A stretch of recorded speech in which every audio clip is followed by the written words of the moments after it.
Inaasahan naman pong mas bibilis ang gamutan sa anumang kagat na or kalmot ng hayop sa mga residente naman po ng San Fabian kasunod po ng pagbubukas ng Animal Bite Treatment Center. Layunin po na agad mabigyan ng lunas at proteksyon kontra rabies at iba pang mga sakit mula sa hayop ang mga residente nang hindi na dumadayo pa sa ibang bayan o pagamutan.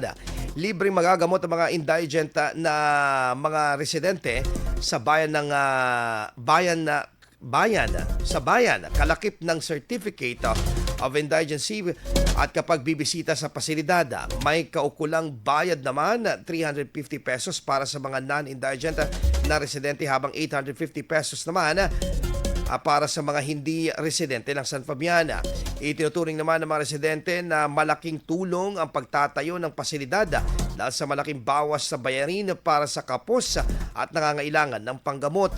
Matatagpuan ang Animal Bite Treatment Center sa Rural Health 2 ng Barangay Mabilao, San Fabian, Pangasinan. IFM News. IFM News. IFM News.